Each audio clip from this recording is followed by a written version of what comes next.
ಭಾರತೀಯ ಜನತಾ ಪಾರ್ಟಿ ಚಿಕ್ಕಬಳ್ಳಾಪುರ ಘಟಕದ ವತಿಯಿಂದ ಇಂದು ವಿಶೇಷವಾದಂತಹ ಪತ್ರಿಕಾಗೋಷ್ಠಿಯನ್ನ ಕರೆಯಲಾಗಿದೆ. ಈ ಒಂದು ಪತ್ರಿಕಾಗೋಷ್ಠಿಗೆ ಆಗಮಿಸಿರತಕ್ಕಂತಹ ಎಲ್ಲ ನಮ್ಮ ಆತ್ಮೀಯ ಪತ್ರಿಕಾ ಮಾಧ್ಯಮ ಹಾಗೂ ದೃಶ್ಯ ಮಾಧ್ಯಮ ಸ್ನೇಹಿತರಿಗೆ ಆತ್ಮೀಯವಾದ ಸುಸ್ವಾಗತವನ್ನ ಮೊದಲಿಗೆ ಕೋರುತ್ತಾ, ಹಾಗೆ ಈ ಒಂದು ಪತ್ರಿಕಾಗೋಷ್ಠಿಯನ್ನು ನಡೆಸಿಕೊಳ್ಳಲು ಇದೊಂದು ವಿಶೇಷ ಸಂದರ್ಭ. ನರೇಂದ್ರ ಮೋದಿ ಅವರ ಕೇಂದ್ರ ಸರ್ಕಾರಕ್ಕೆ 12 ವರ್ಷ ತುಂಬಿದೆ. ಇದೇ ತಿಂಗಳ 10ನೇ ತಾರೀಕಿಗೆ 4399ನೇ ದಿನಕ್ಕೆ ನಾವು ಕಾಲಿಟ್ಟಿದ್ದೀವಿ. ಇದೊಂದು ವಿಶೇಷ ಯಾಕೆ ಅಂತಂದ್ರೆ, ಒಬ್ಬ ಚುನಾಯಿತ ಪ್ರಧಾನಮಂತ್ರಿ ದೀರ್ಘಕಾಲ ತನ್ನ ಆಡಳಿತವನ್ನ ನಡೆಸ್ತಾ ಇರುವಂತ ಸುಸಂದರ್ಭ. ದೀರ್ಘಾವಧಿ ಸೇವೆ ಸಲ್ಲಿಸುತ್ತಿರುವ ಚುನಾಯಿತ ಪ್ರಧಾನಮಂತ್ರಿ ಶ್ರೀ ನರೇಂದ್ರ ಮೋದಿ ಅನ್ನುವಂತ ಒಂದು ವಿಶೇಷ ಸಂದರ್ಭಕ್ಕೆ ಈ ಸರ್ಕಾರ ಬಂದಿದೆ.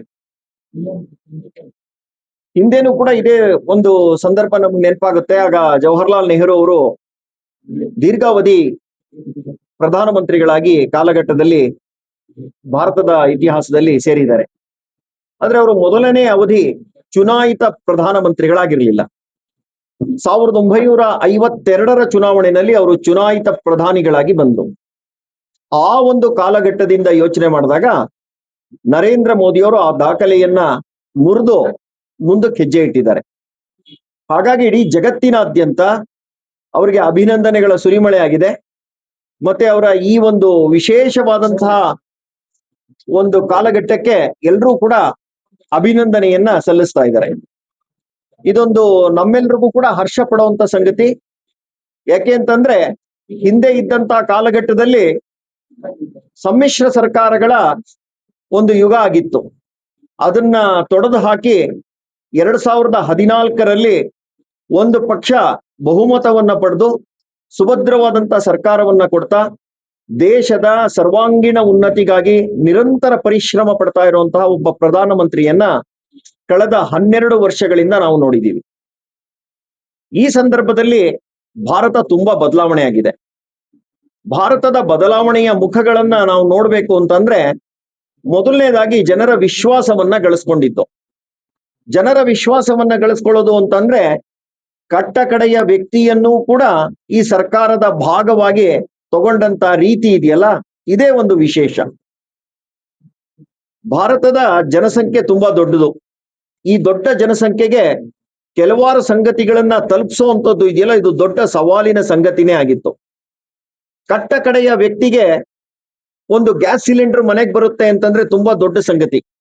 ನನಗೆ ನೆನಪಿರೋ ಹಾಗೆ ನಮ್ಮನೆಯ ಗ್ಯಾಸ್ ಸಿಲಿಂಡರ್ನ ಹಿಂದೆ ಇದ್ದಂತ ಯಾರೋ ಒಬ್ಬ MP ಹತ್ರ ಸೈನ್ ಮಾಡಿಸ್ಕೊಂಡು ಒಂದು ಗ್ಯಾಸ್ ಸಿಲಿಂಡರ್ನ ಪಡೆದಂತ ನೆನಪು ನನಗೆ.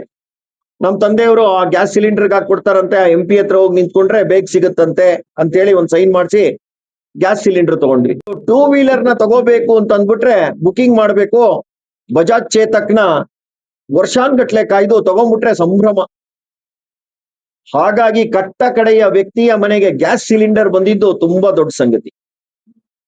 ನಾನು ಗ್ರಾಮಾಂತರಗಳಲ್ಲಿ ಓಡಾಡುವಂತ ಸಂದರ್ಭದಲ್ಲಿ ನನ್ನ ಕಾರ್ ಲೈಟ್ ಬಿದ್ರೆ ಮಹಿಳೆಯರೆಲ್ಲ ರಸ್ತೆ ಬದಿಲಿ ಎದ್ದು ನಿಂತು ಬಿಡ್ತಾ ಇದ್ರು. ಇದು ತುಂಬಾ ಅವಮಾನಕರ ಸಂಗತಿ ಅಂತ ನನಗನ್ನಿಸ್ತು. ಯಾಕೆ ಅಂತಂದ್ರೆ, ಬಹಿರ್ದೇಶಕ್ಕೆ ಹೋಗಬೇಕು ಅಂತಂದ್ರೆ ಅವ್ರಿಗೆ ಸರಿಯಾದಂತ ಸ್ಥಳ ಇಲ್ಲ.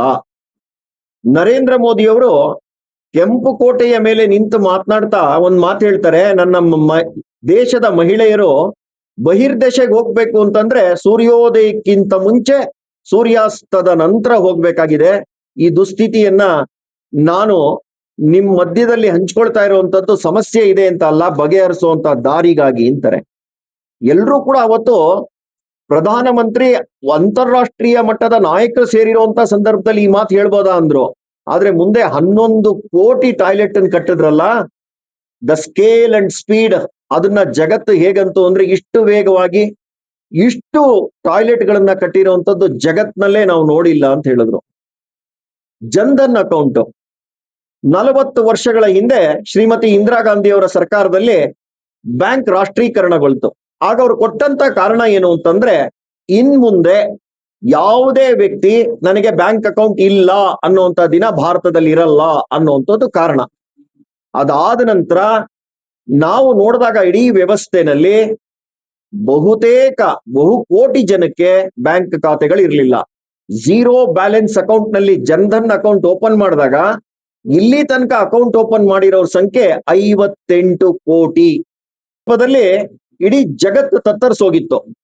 ಕೋವ್ಯಾಕ್ಸಿನ್ ಕೋವಿಶೀಲ್ಡ್ ನಾವು ಭಾರತದವರು ಮಾತ್ರ ಕಂಡಿಡಿಲಿಲ್ಲ, ಇಡೀ ಜಗತ್ತಿಗೆ ಇದನ್ನ ಕೊಟ್ವಿ ನಾವು.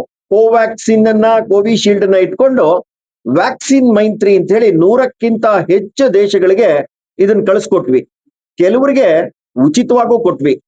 ನನಗ್ ನೆನಪಿರೋ ಹಾಗೆ ಫಿಜಿಯ ಪ್ರಧಾನಮಂತ್ರಿ ಮತ್ತೆ ಆತ ನಡ್ಕೊಂಡಂತ ರೀತಿ ಇದೆಯಲ್ಲ, ಅದು ಕೂಡ ತುಂಬಾ ವಿಶಿಷ್ಟವಾಗಿತ್ತು. ಅಲ್ಲಿ ಪ್ರಧಾನಮಂತ್ರಿಗಳು ಹೋಗಿ ಇಳಿದಂತ ಸಂದರ್ಭದಲ್ಲಿ ಆತ ಕಾಲ್ಮುಟ್ ನಮಸ್ಕಾರ ಮಾಡಕ್ ಬಂದ್ರು. ಯಾಕೆ ಅಂತ ಆತನ್ ಕೇಳಿದ್ರೆ ಆಮೇಲೆ ಅವರು ಪತ್ರಿಕಾ ಗೋಷ್ಠಿಯಲ್ಲಿ ವಿವರಣೆ ಕೊಡ್ತಾರೆ. ಕೋವಿಡ್ ಸಂದರ್ಭದಲ್ಲಿ ನಮ್ಮ ದೇಶಕ್ಕೆ ಕೋವಿಡ್ ವ್ಯಾಕ್ಸಿನ್ ತಯಾರು ಮಾಡೋದಿರ್ಲಿ, ಕೊಂಡ್ಕೊಳಕ್ಕೂ ದುಡ್ಡಿರ್ಲಿಲ್ಲ. ನಾವು ಒಂದು ಕ್ಯಾಬಿನೆಟ್ ಮೀಟಿಂಗ್ ನಲ್ಲಿ ನಿರ್ಣಯ ತಗೊಂಡು ಪ್ರಧಾನಮಂತ್ರಿಗಳಿಗೆ ಒಂದು ಸಂದೇಶ ರವಾನೆ ಮಾಡಿದ್ವಿ. 48 ಗಂಟೆಗಳಲ್ಲಿ ವ್ಯಾಕ್ಸಿನ್ ನನ್ನ ದೇಶದ ಏರ್ಪೋರ್ಟ್ ಬಂದು ಇಳಿದಿತ್ತು. ತುಂಬಾ ಮನಮುಟ್ಟುವಂತ ಸಂಗತಿ ಇದು. ಅಂದ್ರೆ ಈ ರೀತಿಯ ವ್ಯಾಕ್ಸಿನ್ ನಾವು ಮಾತ್ರ ಬಳಸದೆ ಜಗತ್ತಿನಾದ್ಯಂತ ಕೊಡುವಂತ ಉದಾರಿತನ ಇತ್ತಲ್ಲ, ಅದ್ವಿತೀಯ ಸಾಧನೆ. ಕೋಟಿ ಜನಕ್ಕೆ ಇವತ್ತು ಕೂಡ 5 ಕೆಜಿಯ ಅಕ್ಕಿಯನ್ನ, ಗೋಧಿಯನ್ನ, ದವಸ ಧಾನ್ಯವನ್ನ ನಿರಂತರವಾಗಿ ಕೊಡ್ತಾ ಬರ್ತಾ ಇದ್ದೀವಿ. ಈ ರೀತಿ ಕೊಡ್ತಾ ಇರುವಂತ ದೇಶ ಇಡೀ ಪ್ರಪಂಚದಲ್ಲೇ ಇಲ್ಲ. ಇದ್ರ ಜೊತೆಗೇನೆ ಆ ಒಂದು ಮನೆಯ ಮಹಿಳೆಯನ್ನು ಕೂಡ ಸುಧಾರಿಸುವಂತ ನಿಟ್ಟಿನಲ್ಲಿ ಯೋಚನೆ ಮಾಡಿದ್ವಿ. ನಮ್ಮ ದೇಶದಲ್ಲಿ ಮಹಿಳೆ ಮತ್ತು ಪುರುಷನ ಅನುಪಾತ 920ಕ್ಕೆ 1050 ಇತ್ತು. ಈಗ 940ಕ್ಕೆ 960 ಇದೆ. 940 ಮಹಿಳೆಯರು ಪುರುಷರಿದ್ರೆ 960 ಸ್ತ್ರೀಯರಿದ್ದಾರೆ. ಅಂದ್ರೆ ಬೇಟಿ ಬಚಾವೋ ಬೇಟಿ ಪಡಾವೋ ಒಂದು ಅಭಿಯಾನವನ್ನ ಹರಿಯಾಣದಿಂದ ಪ್ರಾರಂಭ ಮಾಡ್ತಾರೆ. ಹರಿಯಾಣದಲ್ಲಿ ಸಾಮಾನ್ಯವಾಗಿ ಏನಿತ್ತು ಅಂದ್ರೆ ಹೆಣ್ಣು ಭ್ರೂಣ ಅಂದ್ರೆ ಹತ್ಯೆ ಮಾಡುವಂತ ಕಾಲ ಇತ್ತು. ಅದನ್ನ ಕೋಟೆಗೆ ನುಗ್ಗಿ ಅಲ್ಲಿಂದಲೇನೆ ಅದಕ್ಕೆ ಕರೆ ಕೊಡ್ತಾರೆ. ಹೆಣ್ಣು ಮಕ್ಕಳು ನಮ್ಮ ಆಸ್ತಿ, ಆಕೆಯನ್ನ ನಾವು ತಾಯಿಯಂತೆ, ಮಗಳಂತೆ, ಮಡದಿಯಂತೆ, ಅಕ್ಕ ತಂಗಿಯರಂತೆ ನೋಡ್ಬೇಕು ಅನ್ನುವಂತ ಸಂದೇಶ ರವಾನೆ ಮಾಡ್ತಾರೆ. ಹಾಗೇನೆ ಹೆಣ್ಣು ಮಕ್ಕಳ ಬದುಕಿನಲ್ಲಿ ಸರ್ವಾಂಗೀಣ ಉನ್ನತಿಯನ್ನ ತರಬೇಕು ಅನ್ನುವಂತ ನಿಟ್ಟಿನಲ್ಲಿ ಆಕೆಗೆನೆ ನಮ್ಮ PM ಆವಾಸ್ ಯೋಜನೆಯಲ್ಲಿ ಮನೆಗಳೇನ್ 4 ಕೋಟಿ ಕೊಟ್ಟಿದೀವಿ. 80% ಮಹಿಳೆಯರ ಹೆಸರಿನಲ್ಲೇ ಆ ಮನೆಗಳು ರಿಜಿಸ್ಟರ್ ಆಗಿವೆ. ಹಾಗೇನೆ ಮಹಿಳೆಯರಿಗೆ ಶಕ್ತಿ ತುಂಬಬೇಕು ಅಂತ ಹೇಳಿ ಪ್ರಧಾನಮಂತ್ರಿಗಳು ತಮ್ಮ ಎಲ್ಲ ಸ್ಕೀಮ್ಗಳಲ್ಲೂ ಮಹಿಳೆಯರಿಗೆ ಆದ್ಯತೆಯನ್ನ ಕೊಡ್ತಾ ಬಂದಿದ್ದಾರೆ. ಮುದ್ರಾ ಲೋನ್ ನಲ್ಲಿ ಮಹಿಳೆಯರು 40% ಲೋನ್ ತಗೊಂಡಿದ್ದಾರೆ. ಹಾಗೇನೆ PM ಸ್ವನಿಧಿ ಯೋಜನೆಯಲ್ಲೂ ಕೂಡ ಬಹುತೇಕ ಫಲಾನುಭವಿಗಳು ಮಹಿಳೆಯರೇ ಆಗಿದ್ದಾರೆ. ಇದರ ಜೊತೆಗೇನೆ ರೈತನನ್ನ ನಾವು ಮರಿಲಿಲ್ಲ. ರೈತ ಈ ದೇಶದ ಬೆನ್ನೆಲುಬು. ಹಾಗಾಗಿ ರೈತನ ಒಂದು ಅಭಿವೃದ್ಧಿ ನಿರಂತರವಾಗಿರ್ಬೇಕು ಅಂತ ಹೇಳಿ PM ಕಿಸಾನ್ ಯೋಜನೆಯಲ್ಲಿ ವರ್ಷಕ್ಕೆ 6,000 ರೂಪಾಯಿನಂತೆ ನಾವು ಇಲ್ಲಿ ತನಕ 4 ಲಕ್ಷ ಕೋಟಿಗಿಂತ ಹೆಚ್ಚು ಹಣನ ಅವ್ರ ಅಕೌಂಟ್ಗೆ ಹಾಕಿದೀವಿ. ಯಾವುದೇ ರೈತನ್ನ ನಾವು ಹಳ್ಳಿಗಾಡಿನಲ್ಲಿ ಮಾತನಾಡಿಸಿದಾಗ ಅವ್ರು ಹೇಳ್ತಾರೆ, ನನಗೆ ಯಾವ ದುಡ್ಡು ಬರುತ್ತೋ ಇಲ್ವೋ ಗೊತ್ತಿಲ್ಲ, 6,000 ರೂಪಾಯಿ ನರೇಂದ್ರ ಮೋದಿ ಕೊಡುವಂತ ದುಡ್ಡು ನಿರಂತರವಾಗಿ ಬರ್ತಾ ಇದೆ ಅನ್ನುವಂತ ಮಾತನ್ನ ಹೇಳ್ತಾರೆ. ಹಾಗೇನೆ ಅಂತಾರಾಷ್ಟ್ರೀಯ ಮಟ್ಟದಲ್ಲಿ ಒಂದು ಯುದ್ಧ ಪ್ರಾರಂಭ ಆಗಿದೆ. ಅದು ಮೊದಲನೇ ಜಾಗತಿಕ ಯುದ್ಧದ ದಿನಗಳನ್ನ ಮೀರಿಸಿದೆ ಅಂತ ಇವತ್ತು ಪೇಪರ್ ನಲ್ಲಿ ಬಂದಿದೆ. ಫಸ್ಟ್ ವರ್ಲ್ಡ್ ವಾರ್ ರಷ್ಯಾ ಮತ್ತೆ ಯುಕ್ರೇನ್ ಯುದ್ಧ ದಾಟ್ಬಿಟ್ಟಿದೆಯಂತೆ. ಅಂದ್ರೆ ಯುಕ್ರೇನ್ ನಲ್ಲಿ ಯೂರಿಯಾ ತಯಾರಾಗ್ತಾ ಇದ್ದಂತ ಜಾಗ. ಮೊದಲು ನಮ್ಗೆ ಯೂರಿಯಾ ಸರಾಗವಾಗಿ ಬರ್ತಾ ಇತ್ತು. ಈಗ ಇಂಟರ್ನ್ಯಾಷನಲ್ ಮಾರ್ಕೆಟ್ ನಲ್ಲಿ ಯೂರಿಯಾ ಒಂದು ಬ್ಯಾಗಿನ ಬೆಲೆ 2,200 ರೂಪಾಯಿ. ಆದ್ರೆ ನಮ್ಮ ರೈತನಿಗೆ ನಾವು ಯೂರಿಯಾ ಕೊಡ್ತಾ ಇರುವಂತ ಬೆಲೆ 266 ರೂಪಾಯಿ. 266 ರೂಪಾಯಿಗೆ ನಾವು ಕೊಡ್ತೀವಿ ಅಂತಂದ್ರೆ ಅದನ್ನ 300 ರೂಪಾಯಿ ಅಂತ ಇಟ್ಕೊಂಡ್ರು 2,200 ರೂಪಾಯಿಗೆ ಹತ್ತತ್ರ ಅವರು 1,800ರಿಂದ 1,900 ರೂಪಾಯಿ ಸಬ್ಸಿಡಿ ಕೊಡ್ತಾ ಇದೆ. ಅಲ್ಲಿ ಕೃಷಿಕರಿಗೆ ಬೆಂಬಲವಾಗಿ ನಿಂತಿದ್ದೀವಿ. ಜೊತೆಗೆ ಕಿಸಾನ್ ಕ್ರೆಡಿಟ್ ಕಾರ್ಡ್ 3 ಲಕ್ಷ ಇದ್ದಂತ ಕ್ರೆಡಿಟ್ ಲಿಮಿಟ್ ಅನ್ನ 5 ಲಕ್ಷಕ್ಕೆ ತಗೊಂಡೋಗಿದ್ದೀವಿ. ಇಲ್ಲಿ ತನಕ 8 ಕೋಟಿ ಜನ ರೈತರು ಇದರ ಲಾಭವನ್ನ ಪಡ್ಕೊಂಡಿದ್ದಾರೆ. ಇಷ್ಟು ಬೃಹತ್ ಯೋಜನೆಯ ಲಾಭವನ್ನ ಜಗತ್ತಿನ ಯಾವುದೇ ರೈತಾಪಿ ಜನಕ್ಕೆ ಕೊಟ್ಟಿರುವಂತ ಉದಾಹರಣೆಗಳಿಲ್ಲ. ಇದ್ರ ಜೊತೆಗೆ ಒಂದು ಹನಿ ನೀರಿಗೆ ಹೆಚ್ಚು ಬೆಳೆಯನ್ನ ತೆಗಿಬೇಕು ಅಂತ ಹೇಳಿ ಇಸ್ರೇಲ್ ತಂತ್ರಜ್ಞಾನವನ್ನ ಅಳವಡಿಸಿ ಇಡೀ ಜಗತ್ನಲ್ಲಿ ಇಷ್ಟು ಅದ್ಭುತವಾಗಿ ಈ ಕಾರ್ಯವನ್ನ ಅಳವಡಿಸಿಕೊಂಡಿರುವಂತ ಪ್ರಪ್ರಥಮ ದೇಶ ಭಾರತ ಅಂತ ಹೊರಹೊಮ್ತಾ ಇದೆ. ಹಾಗೇನೆ ಅವರ ಬೆಳೆದಂತ ಬೆಲೆಗೂ ಕೂಡ ಅದ್ಭುತವಾದಂತ ಬೆಲೆ ಸಿಗ್ಬೇಕು ಅಂತ ಹೇಳಿ ಗೋಧಿಗೆ ಎಷ್ಟು ಸಿಗ್ಬೇಕು, ರಾಗಿಗೆ ಎಷ್ಟು ಸಿಗ್ಬೇಕು, ಅಕ್ಕಿಗೆ ಎಷ್ಟು ಸಿಗ್ಬೇಕು ಅನ್ನುವಂಥದ್ದನ್ನ ಮಿನಿಮಮ್ ಸಪೋರ್ಟ್ ಪ್ರೈಸ್ ಅನ್ನ ಏರಿಕೆ ಮಾಡ್ತಾ, ಹಾಗೆಯೇ ಈ ನಾಮ್ ಮಾರ್ಕೆಟ್ಗಳನ್ನ ಅಂದ್ರೆ ಎಲೆಕ್ಟ್ರಾನಿಕಲಿ ಅಗ್ರಿಕಲ್ಚರ್ ಮಾರ್ಕೆಟ್ಗಳನ್ನ ದೇಶದಲ್ಲಿ ಸ್ಥಾಪಿಸಿ ರೈತನ ಜಮೀನಿಂದಲೇನೆ ಆ ಒಂದು ಅಗ್ರಿಕಲ್ಚರ್ ಪ್ರಾಡಕ್ಟ್ಗಳು ಹೋಗಬೇಕು ಎಲ್ಲಾ ಕಡೆಗೂ ಅನ್ನುವಂತ ಕೆಲಸ ಮಾಡಿದಂತ ಮೊದಲನೇ ದೇಶ. ಇದ್ರ ಜೊತೆಗೆ ಡಿಜಿಟಲೀಕರಣ ನನಗೆ ತುಂಬಾ ಚೆನ್ನಾಗಿ ನೆನಪಿದೆ. ನಮ್ಮ ದೇಶದ ಜೈಶಂಕರ್ ಅವರು ಒಂದು ಅಮೆರಿಕದ ಯಾತ್ರೆಯನ್ನ ಕೈಗೊಳ್ತಾರೆ. ಅದರಲ್ಲಿ ಅಫಿಷಿಯಲ್ ಆಗು ಇರುತ್ತೆ, ಅದು ಅನ್ಅಫಿಷಿಯಲ್ ಆಗಿರುತ್ತೆ. ಅವ್ರ ಮಗ ಅಮೆರಿಕಾದಲ್ಲಿ ಒಂದು ಉದ್ಯೋಗದಲ್ಲಿ ಇರ್ತಾರೆ. ಅಲ್ಲಿ ಹೋದಾಗ ಕೋವಿಡ್ ಬಂದು ಆಗ್ತಾನೆ ಮುಗ್ದಿರುತ್ತೆ. ಎಲ್ರೂ ಕೂಡ ಕೋವಿಡ್ ವ್ಯಾಕ್ಸಿನ್ ನ ಹಾಕಿಸ್ಕೊಂಡಿದೀವಿ ಅನ್ನೋಂತ ಸರ್ಟಿಫಿಕೇಟ್ ನ ತೋರಿಸ್ಬೇಕಾಗತ್ತೆ. ಜೈಶಂಕರ್ ಅವರು ಹೋಟ್ಲಕ್ಕೆ ಹೋಗೋಕ್ಕಿಂತ ಮುಂಚೆ ತಮ್ಮ ಮೊಬೈಲ್ ತೋರಿಸಿ ಆ ಮೊಬೈಲ್ ನಲ್ಲಿ ಇದ್ದಂತ ಸರ್ಟಿಫಿಕೇಟ್ ನ ತೋರಿಸಿ ಒಳಗೋಗ್ತಾರೆ. ಅವ್ರ ಮಗ ಜೋಬನ್ ಹುಡುಕಾಡ್ತಾರೆ. ಆ ಜಾಬ್ನಲ್ಲಿ ಒಂದು ಪಾಕೆಟ್ ತೆಗೆದು ಎಲ್ಲೋ ಒಂದ್ ಕಡೆ ಇದ್ದಂತ ಒಂದು ಚೀಟಿಯನ್ನ ತೋರಿಸಿ, ನೋಡಿ ನನ್ ಸರ್ಟಿಫಿಕೇಟ್ ಆಗಿದೆ ಅಂತ ಹೇಳ್ತಾರೆ.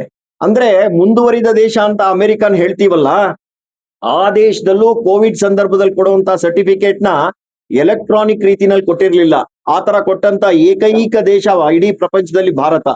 ಹಾಗೇನೆ ಆ ಸಂದರ್ಭದಲ್ಲಿ ಎಲೆಕ್ಟ್ರಾನಿಕ್ ಗೆ ಎಷ್ಟು ಬೆಲೆ ಸಿಕ್ತು ಅಂತ ಅಂದ್ರೆ ಯಾವುದೇ ಜನ ಹೊರಗೆ ಬರ್ತಾ ಇರ್ಲಿಲ್ಲ, ಉದ್ಯೋಗ ಮಾಡ್ತಾ ಇರ್ಲಿಲ್ಲ. ಅವ್ರೆಲ್ರಿಗೂ ಕೂಡ ಮನೇಲಿ ಇರ್ಬೇಕು ಅಂತ ಹೇಳಿದ್ವಿ. ಹಾಗಾದ್ರೆ ಉದ್ಯೋಗ ನಡೆಯೋದು ಹೇಗೆ? ಎಲ್ರಿಗೂ ಕೂಡ ಡೈರೆಕ್ಟ್ ಬೆನಿಫಿಟ್ ಟ್ರಾನ್ಸ್ಫರ್ ನ ಕೊಟ್ವಿ ನಾವು. ಅಲ್ಲಿ ತನಕ ಜನ ಪೋಸ್ಟ್ ಆಫೀಸ್ಗಳ ಮುಂದೆ, ಬ್ಯಾಂಕ್ ಮುಂದೆ ಕ್ಯೂ ನಿಂತು ತಮ್ಮ ಹಣವನ್ನ ತಗೋತಾ ಇದ್ರು. ಆದ್ರೆ ಪ್ರಪ್ರಥಮ ಬಾರಿಗೆ ನಾವು ಹಣವನ್ನ ಅವರ ಖಾತೆಗೆ ನೇರವಾಗಿ ವರ್ಗಾಯಿಸುವಂತದ್ದು. ಹಿಂದೆ ರಾಜೀವ್ ಗಾಂಧಿ ಅವರು ಒಂದು ಮಾತು ಹೇಳಿದ್ರು, ನಾನು ದೆಹಲಿಯಿಂದ ₹1 ಕಳ್ಸಿದ್ರೆ ತಲುಪೋಷ್ಟೊತ್ತಿಗೆ 15 ಪೈಸಾ ಆಗೋಗಿರುತ್ತೆ ಅಂತ ಹೇಳಿ. 85 ಪೈಸೆಗಳ ಸೋರಿಕೆ ಇದೆ ಅನ್ನುವಂತ ಮಾತು ಹೇಳಿದ್ರು. 85 ಪೈಸೆಗಳ ಸೋರಿಕೆಯನ್ನ ತಡೆಗಟ್ಟದಂತ ಪ್ರಪ್ರಥಮ ಪ್ರಧಾನಮಂತ್ರಿ ನರೇಂದ್ರ ಮೋದಿಯಾಗಿ ಹೊರಹೊಮ್ಮಿದ್ರು. ಅಂದ್ರೆ ಇಷ್ಟು ದೊಡ್ಡ ಪ್ರಮಾಣದ ಡಿಜಿಟಲೀಕರಣವನ್ನ ನಾವು ಅಂತಾರಾಷ್ಟ್ರೀಯ ಮಾರುಕಟ್ಟೆಗೂ ತಂದಿದೀವಿ. UPI ಪೇಮೆಂಟ್ ನ ಇವತ್ತು ಏಷ್ಯಾದ ಎಲ್ಲ ದೇಶಗಳು ಒಪ್ಕೊಂಡಿವೆ. ಡಿಜಿಟಲ್ ವ್ಯಾಪಾರ ಮತ್ತೆ ಡಿಜಿಟಲ್ ನಲ್ಲಿ ನಾವು ನಡೆಸುವಂತ ವಹಿವಾಟದಲ್ಲಿ ಇಡೀ ಪ್ರಪಂಚದಲ್ಲಿ ಪ್ರಪ್ರಥಮ ಜಾಗದಲ್ಲಿ ನಾವು ನಿಂತಿದ್ದೀವಿ. ಇದ್ರ ಭಾರತದ ಚರಿತ್ರೆಯಲ್ಲಿ ದೀರ್ಘಕಾಲ ಆಡಳಿತ ಕೊಟ್ಟಿರ್ತಕ್ಕಂಥ ಮೋದಿಜಿಯವರ 12 ವರ್ಷ ಆಡಳಿತನ ಇಡೀ ಪ್ರಪಂಚ ಎತ್ತಿಡಿದಿದೆ. ಈ ಒಂದು ವಿಶ್ವ ನಾಯಕನ ಏನು ಆಡಳಿತಕ್ಕೆ ಇವತ್ತು ಭಾರತ ಎಲ್ಲಿತ್ತು, ಎಲ್ಲಿಂದ ಬಂದು ಅಂತಕ್ಕಂಥದ್ದನ್ನ ನಮ್ಮ ಕೇಶವ ಪ್ರಸಾದ್ ಜಿ ಅವರು ಬಿಡಿ ಬಿಡಿಯಾಗಿ ಬಿಡಿಸಿ ಇವತ್ತು ಮಾಧ್ಯಮ ಮಿತ್ರರ ಜೊತೆ ಹಂಚ್ಕೊಂಡಿದ್ದಾರೆ. ಇದನ್ನ ತಾವು ಇಡೀ ಜಿಲ್ಲೆಗೆ, ಕಟ್ಟಕಡೆ ಕಾರ್ಯಕರ್ತರಿಗೆ, ಅವರು ಪ್ರಜೆಗಳ ತಿರ್ತಕ್ಕಂಥ ಏನು ತಾವೆಲ್ಲ ಇದ್ದೀರಿ ಇವತ್ತು, ತಮಗೂ ಇವತ್ತು ಅಭಿನಂದನೆಗಳು ಹೇಳ್ತೀನಿ. ನಮ್ಮ ಜಿಲ್ಲೆಯ ತಂಡ ಇವತ್ತು ಎಲ್ಲ ಮಂಡಳ ಅಧ್ಯಕ್ಷರು, ನಮ್ಮ ನಿಕಟ ಬರುವ ಅಧ್ಯಕ್ಷರು, ಮಾಜಿ ಶಾಸಕರು ಮತ್ತೆ ನಮ್ಮ ಚಿಂತಾಮಣಿಯ ಮುಖಂಡರಾದಂಥ ಗೋಪಿಯವರು ಎಲ್ಲರೂ ಇವತ್ತು ಏನು ಮಾಧ್ಯಮ ಗೋಷ್ಠಿಯಲ್ಲಿ ಇದ್ದಾರೆ. ಅವ್ರಿಗೂ ಕೂಡ ಅಭಿನಂದನೆಗಳನ್ನು ಹೇಳ್ತಾ, ನಾನು ನಮ್ಮ ಜಿಲ್ಲೆಯ 2 ಜಿಲ್ಲೆ, ಚಿಕ್ಕಬಳ್ಳಾಪುರ ಮತ್ತು ಕೋಲಾರ ಜಿಲ್ಲೆ, ಈ ಭಾಗದಲ್ಲಿರ್ತಕ್ಕಂಥ ಏನು ಮೋದಿಜಿಯವರ ನಾಯಕತ್ವದಲ್ಲಿ ನಮ್ಮಲ್ಲಿರ್ತಕ್ಕಂಥ ಎಲ್ಲರೂ ಪ್ರಜೆಗಳು, ನಾನು ರಾಜಕೀಯ ಮಾತಾಡಲ್ಲ, ಎಲ್ಲ ಪ್ರಜೆಗಳು ನಾವೇನ್ ಮಾಡಬೇಕು ಅಂತಕ್ಕಂಥದ್ದನ್ನ ತುಂಬಾ ಸೂಕ್ಷ್ಮವಾಗಿ ನಾವು ಮಾತಾಡೋ ವಿಷಯ ಇದೆ. ಇವತ್ತು ಭಾರತ ದೇಶದಲ್ಲಿ 1947 ಸ್ವಾತಂತ್ರ್ಯ ಬಂದಾದ್ಮೇಲೆ ಏನು ಹೋಲಿಕೆ ರಾಜಕಾರಣ ಮಾಡ್ಕೊಂಡ್ಬಂದು ಇಡೀ ದೇಶ ಯಾವ ದಿಕ್ಕಿನಲ್ಲಿ ಹೋಗ್ತಾ ಇದ್ದಂತ ನೋಡಾಗಿದೆ. ಅದಾದ್ಮೇಲೆ BJP ಪಕ್ಷ ಸ್ಥಾಪನೆ ಮಾಡ್ತಕ್ಕಂಥದ್ದು ಏನಾಯ್ತು, ಜನರಿಗೋಸ್ಕರ ಮಾಡಿರ್ತಕ್ಕಂಥ ಪಕ್ಷ, ಜನರು ಮಾಡಿರ್ತಕ್ಕಂಥ ಪಕ್ಷ ಏನಿದೆ BJP ಪಕ್ಷ, ಆ ಪಕ್ಷದಲ್ಲಿ ಇವತ್ತು ಎರಡು MP ಇತ್ತು. ಇವತ್ತು ಭಾರತದಲ್ಲಿ 75% ಇವತ್ತು ಬಿಜೆಪಿ ಆಗಿದೆ. ಯಾಕಾಗಿದೆ ಅಂತ ಹೇಳಿದ್ರೆ, ದೇಶ ಯಾವ ದಿಕ್ಕಿನಲ್ಲಿ ಹೋಗ್ತಾ ಇದೆ ಅದನ್ನ ನಾವು ಯಾವ ತರ ತಗೊಂಡು ಹೋಗ್ಬೇಕಂತ ಮತದಾರರು ತೀರ್ಮಾನ ಮಾಡಿ ಬಿಜೆಪಿಯ ಬದ್ಧತೆ, ಪಕ್ಷದ ಬದ್ಧತೆ ಏನಿದೆ ಆ ಬದ್ಧತೆಗೆ ಎಲ್ಲರೂ ಸಪೋರ್ಟ್ ಮಾಡಿದ್ದಾರೆ. ಹಂಗಾಗಿ ಇವತ್ತು ಮೋದಿಜಿ ಅವರನ್ನ 2001ರಲ್ಲಿ ಅಟಲ್ ಬಿಹಾರಿ ವಾಜಪೇಯಿ ಅವರ ನಾಯಕತ್ವದಲ್ಲಿ ಗುಜರಾತ್ಗಾಗಿ ಏನು ಇವತ್ತು ಮೋದಿಜಿ ಅವರನ್ನ ಗುರ್ಸಿ ಪ್ರಧಾನಮಂತ್ರಿಗಳು ಮಾಡಿದ್ರು. ದೀರ್ಘಕಾಲ 4 ಅವಧಿನ ಅವರು ಮುಖ್ಯಮಂತ್ರಿಯಾಗಿ ಕೆಲಸ ಮಾಡಿ ಗುಜರಾತ್ ಮಾಡಲ್ ಅಂತ ಹೇಳ್ಬಿಟ್ಟು ಇಡೀ ದೇಶಕ್ಕೆ ತೋರಿಸಿದ್ರು. ಅದಾದ್ಮೇಲೆ ನಮ್ಮ ಯುಗ, ಡಿಜಿಟಲ್ ಯುಗ ಶುರು ಆದ್ಮೇಲೆ ಮೋದಿಜಿಯವರ ಏನು ನಾಯಕತ್ವ ಇಡೀ ದೇಶಕ್ಕೆ ಬೇಕಂತೇಳಿ ಎಲ್ಲರೂ ಒಕ್ಕರ್ಲಾಗಿ ಅವರನ್ನ ಪ್ರಧಾನಮಂತ್ರಿಯನ್ನ ಇಡೀ ದೇಶ ಮಾಡಿದ್ರು. ಅದಾದ್ಮೇಲೆ ದೀರ್ಘಕಾಲ ಏನು 3 ಅವಧಿಯನ್ನು ಕೊಟ್ಟಿರ್ತಕ್ಕಂಥ ಏನು ಮೋದಿಜಿಯವರ ಕೊಡುಗೆ ಏನಿದೆ, ಇವತ್ತು ನಾವು ಕೂಡ ನಮ್ಮ ಜಿಲ್ಲೆಗಳಲ್ಲಿ ನಾವು ಯೋಚನೆ ಮಾಡಬೇಕಾಗಿದೆ. ನಮ್ಮ ಜಿಲ್ಲೆಯಲ್ಲಿ ಇರ್ತಕ್ಕಂಥ ಸಮಸ್ಯೆಗಳನ್ನ ನಾವು ಯಾರು ಎತ್ತಿಡಿತಾ ಇಲ್ಲ. ನಮ್ಗೆ ಬೇಕಾಗಿರ್ತಕ್ಕಂಥ ಜಿಲ್ಲೆಯಲ್ಲಿ ಫಲವತ್ತಾದ ಭೂಮಿ ಇದೆ. ಆ ಭೂಮಿಗೆ ಬೇಕಾಗಿರ್ತಕ್ಕಂಥ ನೀರು, ಆ ನೀರನ್ನ ನಾವು ತಗೊಂಬರೋದಕ್ಕೆ ನಾವು ಯಶಸ್ವಿ ಆಗಿಲ್ಲ. ಯಾಕಂತ ಹೇಳಿದ್ರೆ ನಮ್ಮಲ್ಲಿರ್ತಕ್ಕಂಥದ್ದು ಒಗ್ಗಟ್ಟಿಲ್ಲ. ನಾವು ರಾಜಕಾರಣ ಮಾಡುವಾಗ ಒಬ್ಬರ ಮೇಲೆ ಒಬ್ಬರು ರಾಜಕಾರಣ ಮಾಡಿಕೊಂಡು ಒಬ್ಬರನ್ನೊಬ್ಬರನ್ನ ತುಳಿಯೋ ಕೆಲಸ ಮಾಡಿಕೊಂಡು ಇವತ್ತು ನಮ್ಮ ಜಿಲ್ಲೆಯಲ್ಲಿ ಇರ್ತಕ್ಕಂಥ ರೈತರ ಮಕ್ಕಳು ಇವತ್ತು ಬೀದಿ ಪಾಲಾಗಿದ್ದಾರೆ. ರೈತರ ಮಕ್ಕಳಿಗೆ ಇವತ್ತು ಇಲ್ಲಿ ಉಳಿಗಾಲಿಲ್ಲ. ಎಲ್ಲ ಹಳ್ಳಿ ಬಿಟ್ಟು ಎಲ್ಲ ಒಂದು ಪಟ್ಟಣ ಸೇರ್ಕೊಂತ ಇದ್ದಾರೆ. ಹಳ್ಳಿಲಿರ್ತಕ್ಕಂಥ ತಂದೆ ತಾಯಿರು ಅನಾಥರಾಗ್ತಾ ಇದ್ದಾರೆ. ಇಲ್ಲಿ ಬೆಳೀತಕ್ಕಂಥದ್ದು ಬೆಳೆ ಕೂಡ ಇವತ್ತು ವಿಷಕಾರಿ ಆಗ್ತಕ್ಕಂಥ ಕಾರ್ಯಕ್ರಮಗಳಾಗ್ತಾ ಇದೆ. ಯಾಕಂತ ಹೇಳಿದ್ರೆ ಬೆಂಗಳೂರಲ್ಲಿ ಇರ್ತಕ್ಕಂಥ ಒಂದು ಕೊಚ್ಚೆ ನೀರು, ಕೆಮಿಕಲ್ ನೀರನ್ನ ಇವತ್ತು ಎತ್ಕೊಂಡ್ಬಂದು ತುಂಬಲಾಗಿದೆ. ಟ್ರೀಟ್ಮೆಂಟ್ ನ 3ನೇ ಹಂತದ ಟ್ರೀಟ್ಮೆಂಟ್ ಮಾಡಿ ಅಂತ ಹೇಳ್ತಕ್ಕಂಥದ್ದನ್ನು ಈ ಸರ್ಕಾರ 3 ವರ್ಷ ಆದ್ರೂ ಅವ್ರ ಕಿವಿ ಮೇಲೆ ಹಾಕೋತಾ ಇದೆ. ನೀರು ತರ್ತಕ್ಕಂಥ ಕಾರ್ಯಕ್ರಮ ಇದುವರೆಗೂ ನೀರು ಬಂದಿಲ್ಲ. ನಾವು ಇವತ್ತು ಎಲ್ಲರೂ ಮನೆಯಲ್ಲಿ ಕೂತಿದೀವಿ ಅಂತ ಹೇಳಿದ್ರೆ ನಾಳೆ ಬೆಳಗ್ಗೆ ಇಲ್ಲಿರ್ತಕ್ಕಂಥದ್ದು ರೈತರ ಮಕ್ಕಳು ನಾವೆಲ್ಲರೂ ಪೂರ್ತಿ ವಿಷಕಾರಿ ಆಗಿರ್ತಕ್ಕಂಥ ಭೂಮಿನ ನಾಳೆ ಬೆಳಗ್ಗೆ ಇಲ್ಲಿ ಬೆಳೆ ಬೆಳೀತಕ್ಕಂಥದ್ದು ಆ ಬೆಳೆ ಆಗ್ತಾ ಇಲ್ಲ. ಆಗಿರ್ತಕ್ಕಂಥ ಬೆಳೆನ ನಾವು ಬೆಂಗಳೂರಿನ ಕಳಿಸ್ತಾ ಇದ್ದಾರೆ. ಅವರು ಕೂಡ ವಿಷಕಾರಿನ ಸೇವನೆ ಮಾಡ್ತಾ ಇದ್ದಾರೆ. ನಮ್ಮೆಲ್ಲರ ಒಗ್ಗಟ್ಟಿರ್ಬೇಕು. ಮುಂಬರುವ ದಿನಗಳಲ್ಲಿ ನಮ್ಮ ಸರ್ಕಾರ, ಈ ಸರ್ಕಾರ ಮಾಡ್ತಕ್ಕಂಥದ್ದು ಡೌಟ್ ಆಗಿದೆ. ಮುಂಬರುವ ಸರ್ಕಾರ ಏನು ನಮ್ಮ ಬಿಜೆಪಿ ಸರ್ಕಾರ ಬರಲೇಬೇಕು, NDA ಸರ್ಕಾರ ಬರಬೇಕು. ಬಂದ್ರೆ ಮುಂಬರುವ ದಿನಗಳಲ್ಲಿ ನಮ್ಮ ಸರ್ಕಾರದಲ್ಲಿ ಇರ್ತಕ್ಕಂಥ ನಾವು ನಾಯಕರಿಗೆ ನಾನು ಆಗ್ರಹ ಮಾಡ್ತೀನಿ. ನಮ್ಮ ಜಿಲ್ಲೆಯಲ್ಲಿ ಈ ಭಾಗದಲ್ಲಿ ಕೃಷ್ಣಾ ನದಿ ನಮ್ಮ ಬಾರ್ಡರ್ ಇದೆ. ಆಂಧ್ರ ಬಾರ್ಡರ್ ಅಲ್ಲಿ ಗೌರಿಬಿದನೂರು ಆಗ್ಬೋದು, ಬಾಗೇಪಲ್ಲಿ ಆಗ್ಬೋದು, ಚಿಂತಾಮಣಿ ಆಗ್ಬೋದು, ಶಿಡ್ಲಘಟ್ಟ ಆಗ್ಬೋದು, ಬಾರ್ಡರ್ ಅಲ್ಲಿ ನೀರಿದೆ. ಆ ನೀರನ್ನ ತಗೊಂಡ್ಬರ್ತಕ್ಕಂಥ ಕಾರ್ಯಕ್ರಮ ಮಾಡಬೇಕು. ಎಲ್ಲರೂ ಒಕ್ಕರ್ಲಾಗಿ ನೀರಾವರಿ ಹೋರಾಟಗಾರರು ತುಂಬಾ ಕಷ್ಟಪಟ್ಟು ಹೋರಾಟ ಮಾಡಿದ್ರು. ಸತತವಾಗಿ 15-20 ವರ್ಷ ಹೋರಾಟ ಮಾಡ್ತಾ ಇದ್ರೆ, ಆದ್ರೆ ಯಾರಿಗೂ ಜಯ ಸಿಕ್ಕಿಲ್ಲ. ನೀರಾವರಿ ಹೋರಾಟಗಾರರಿಗೆ ಏನು ರಿಸಲ್ಟ್ ಸಿಕ್ಕಿಲ್ಲ. ಆದ್ರೆ ಇವತ್ತು ಎಲ್ಲರೂ ಒಕ್ಕರ್ಲಲ್ಲಿ ಇವತ್ತು ನೀರಾವರಿಗಾಗಿ ನಾವೆಲ್ಲ ಹೋರಾಟ ಮಾಡ್ಲಿಲ್ಲ, ನಮಗೆ ನೀರು ಸಿಕ್ಕಿಲ್ಲ, ಒಗ್ಗಟ್ಟಾಗ್ಲಿಲ್ಲ ಅಂತ ಹೇಳಿದ್ರೆ ಮುಂಬರುವ ದಿನಗಳಲ್ಲಿ ಎಲ್ಲರೂ ಕೂಡ ಇಲ್ಲಿರ್ತಕ್ಕಂಥ ರೈತರ ಮಕ್ಕಳು ನಾವು ಎಲ್ಲರೂ ಕೂಡ ತುಂಬಾ ನಷ್ಟ ಅನುಭವಿಸ್ಬೇಕಾಗತ್ತೆ. ಹಿಂಗಾಗಿ ಈ ಒಂದು ವಿಕಸಿತ ಭಾರತ ಏನಿದೆ, ಮೋದಿಜಿಯವರ ಏನು 2047ಕ್ಕೆ ವಿಕಸಿತ ಭಾರತ ಆಗ್ಬೇಕಂತ ಇಡೀ ದೇಶದಲ್ಲಿ 75% ಇವತ್ತು ಬಿಜೆಪಿ ಬಂದು ಇವತ್ತು ಎಲ್ಲರ ಒಳ್ಳೆ ಕಡೆ ರಾಜಕಾರಣ ಕೊಡ್ತಾ ಇದ್ದಾರೆ. ಇವತ್ತು ನಾವು ಕೂಡ ಈ ಭಾಗದಲ್ಲಿ ಮುಂಬರುವ ದಿನಗಳಲ್ಲಿ ಒಗ್ಗಟ್ಟಾಗಿ ಇವತ್ತು ಮೋದಿಜಿಯವರಿಗೆ ನಾವು ಮುಟ್ಟಿಸ್ಬೇಕು. ನಮ್ಮ ಜಿಲ್ಲೆಯಲ್ಲಿ ಇರ್ತಕ್ಕಂಥ ಕಷ್ಟ ಮೋದಿಜಿಯವರವರೆಗೂ ಹೋಗ್ಬೇಕು. ಈಗ ಹೋಗ್ಬೇಕಂತ ಹೇಳಿದ್ರೆ ಒಗ್ಗಟ್ಟಾಗಬೇಕು. ನೀರಿನ ಸಮಸ್ಯೆ ಇಲ್ಲಿರ್ತಕ್ಕಂಥದ್ದು ತೀರಿಸ್ಬೇಕು. ಅದೇ ರೀತಿ ಇಲ್ಲಿರ್ತಕ್ಕಂಥ ಬೆಳೆ ಬೆಳೀತಕ್ಕಂಥದ್ದು ಏನೆಲ್ಲ ಇದೆ, ರೇಷ್ಮೆ ಬೆಳಿತೀವಿ, ಆ ರೇಷ್ಮೆ ಬೆಳೀತಕ್ಕಂಥ ಜಮೀನ ಕಿತ್ಕೊಂಡು ಕೈಗಾರಿಕೆ ತರ್ತಕ್ಕಂಥ ಕೆಲಸ ಮಾಡ್ತಕ್ಕಂಥದ್ದು ಓಡ್ತಕ್ಕಂಥ ಒಂದು. ಅದಾದ್ಮೇಲೆ ಹಾಲು, ಇಷ್ಟೊಂದು ಸುದೀರ್ಘವಾಗಿ ಹಾಲು ಇರ್ತಕ್ಕಂಥದ್ದನ್ನ ಹಾಲಿಗೆ ಒಂದು ಬೆಂಬಲ ಬೆಲೆ ಕಟ್ತಕ್ಕಂಥದ್ದು ಮಾಡ್ತಾ ಇಲ್ಲ. ಇಲ್ಲಿರ್ತಕ್ಕಂಥದ್ದು ಹೂವು, ಈ ಮಾರುಕಟ್ಟೆ ಸರಿಯಾಗಿ ಕೊಡ್ತಾ ಇಲ್ಲ. ನಮ್ಮ ಹೋರಾಟ ಇವತ್ತು ರೈತರಿಗಾಗಿ ಹೋರಾಟ ಇರಬೇಕು, ರೈತರು ಉಳಿಬೇಕು. ಹಂಗಾಗಿ ನಮ್ಮ ಸರ್ಕಾರ ಬಂದಿದ್ದೆ 100% ಬರುತ್ತೆ. ಆದ್ರೆ ಇವತ್ತು ನಾವು ಎಲ್ಲರೂ ಒಗ್ಗಟ್ಟಾಗಿ ಎಲ್ಲ ಒಂದು ಇರ್ತಕ್ಕಂಥ ಯುವಕರು, ಇರ್ತಕ್ಕಂಥ ರೈತರು ಎಲ್ಲರೂ ಒಗ್ಗಟ್ಟಾಗಿ ಏನು ಮೋದಿಜಿಯವನ್ನ ಏನು ಒಂದು ಕೈ ಜೋಡಿಸ್ತಕ್ಕಂಥ ಕೆಲಸ ಮಾಡಬೇಕು. ಮೋದಿಜಿಯವರಿಗೆಲ್ಲ ನಾವು ಭಾರತ ಸರ್ಕಾರಕ್ಕೆ ಆಗ್ರಹ ಮಾಡಬೇಕು. ಸ್ಟೇಟ್ ಸರ್ಕಾರ ಬರಬೇಕು, ನಮ್ಮ ಜಿಲ್ಲೆಗಳು ಉಳಿಬೇಕು ಅಂತಕ್ಕಂಥದ್ದು ಈ ವಿಷಯ ಏನಿದೆ. ಮೋದಿಜಿಯವರ ಏನು ಸತತವಾಗಿ ಕೊಟ್ಟಿರ್ತಕ್ಕಂಥ ಅವಧಿ ಏನಿದೆ ನಮ್ಮ ಜಿಲ್ಲೆಗಳಿಗೂ ಕೂಡ ಒಂದು ವರ ಆಗ್ಬೇಕು ಅಂತ ಈ ಮುಖಾಂತರ ನಮ್ಮ ಇಡೀ ನಮ್ಮ ಜಿಲ್ಲೆಗೆ ಎಲ್ರಿಗೂ ಒಂದು ಸಂದೇಶವನ್ನ ಕೊಡ್ತೀನಿ, ರಿಕ್ವೆಸ್ಟ್ ಮಾಡ್ಕೊತೀನಿ. ಧನ್ಯವಾದಗಳು.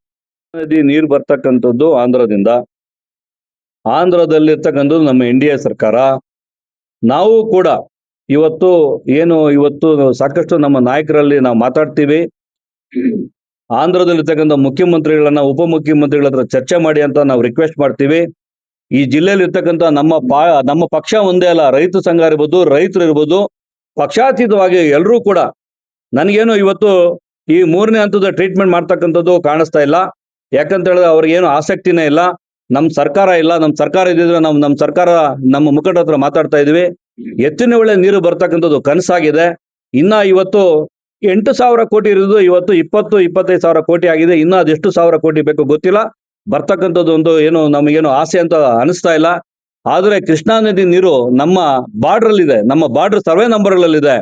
ಇದನ್ನ ನಮ್ಮ ಇರ್ತಕ್ಕಂಥ ಎಲ್ಲ ಪಕ್ಷಾತೀತವಾಗಿ ಎಲ್ಲ ರೈತರು, ಯುವಕರು ಎಲ್ಲರೂ ಕೂಡ ನಾವೊಂದು ಇದನ್ನೊಂದು ಹೋರಾಟ ಮಾಡಿದ್ರೆ ಒಳ್ಳೇದು ಅಂತಕ್ಕಂಥದ್ದು ಒಂದು ತೀರ್ಮಾನ ಇದೆ. ನಮ್ಮ ಪಕ್ಷದಲ್ಲಿ ನಾವು ಎಲ್ಲರನ್ನೂ ಮಾತಾಡ್ತಾ ಇದೀವಿ, ನಮ್ಮ ಮುಖಂಡರನ್ನ. ಮುಂಬರುವ ದಿನಗಳಲ್ಲಿ ಡೆಫಿನೆಟ್ ಆಗಿ ನಮ್ಮ ಈ ಹೋರಾಟ ಅಂತೂ ಶುರು ಮಾಡ್ತೀವಿ. ಸರ್, ಚಿಕ್ಕಬಳ್ಳಾಪುರಕ್ಕೆ ಮೋದಿ ಅವರು ಪ್ರಚಾರಕ್ಕೆ ಬಂದಿದ್ರು. ನಾನೇ ಶುರು ಮಾಡಿದ್ದೀನಿ. ಯಾರಕ್ಕೆ ನೀವು ಕೇಳಕ್ಕಿಂತ ಮುಂಚೆ ನಾನು ಶುರು ಮಾಡಿದ್ದೀನಿ. ನಾನು ಈಗಾಗಲೇ ನಮ್ಮ ಜಿಲ್ಲೆಯ ಪ್ರಶಿಕ್ಷಣ ಕಾರ್ಯಕ್ರಮ ಬಂದಾಗ ಆ ಪ್ರಶಿಕ್ಷಣ ಕಾರ್ಯಕ್ರಮದಲ್ಲಿ ಇಡೀ ಜಿಲ್ಲೆಯ ಮುಖಂಡರು ಇದ್ರು, ನಮ್ಮ ಪಕ್ಷದ ಮುಖಂಡರು ಇದ್ರು, ಹಾಗೂ ನಮ್ಮ ವಿಪಕ್ಷ ನಾಯಕ ಆಗಿರ್ತಕ್ಕಂಥ R. ಅಶೋಕ್ ಅವರು ಕೂಡ ಇದ್ರು. ಅವ್ರ ಮುಂದೆ ನಾನು ಪ್ರಸ್ತಾಪ ಮಾಡಿದ್ದೀನಿ. ನಮ್ಮ ಹೋರಾಟ ಇವತ್ತು ಶುರು ಆಗ್ಬೇಕು. ಇವತ್ತು ಬಂದಿರ್ತಕ್ಕಂಥ ಕಾಂಗ್ರೆಸ್ ಸರ್ಕಾರ ನಮ್ಗೆ ಏನ್ ಮಾಡ್ತಾ ಇದೆ, ನಮ್ಗೆ ಏನು ಬರುತ್ತೆ ಅಂತ ಏನು ನಂಬಿಕೆ ಇಲ್ಲ. ಹಂಗಾಗಿ ಕೃಷ್ಣಾ ನೀರನ್ನ ತರ್ಕೊಂಡ್ಬರ್ತಕ್ಕಂಥ ನಾವು ಹೋರಾಟ ಶುರು ಮಾಡ್ಬೇಕಂತಕ್ಕಂಥ ನಾವು ಈಗಾಗಲೇ ಕರೆ ಕೊಟ್ಟಿದ್ದೀವಿ. ನಮ್ಮ ಪಕ್ಷದಲ್ಲಿ ಕೂಡ ನಾವು ಮಾತಾಡ್ಕೊಂಡು ಪಕ್ಷಾತೀತವಾಗಿ ಇದನ್ನ ಹೋರಾಟಕ್ಕೆ ನಾವು ಕರೆ ಕೊಡ್ತೀವಿ.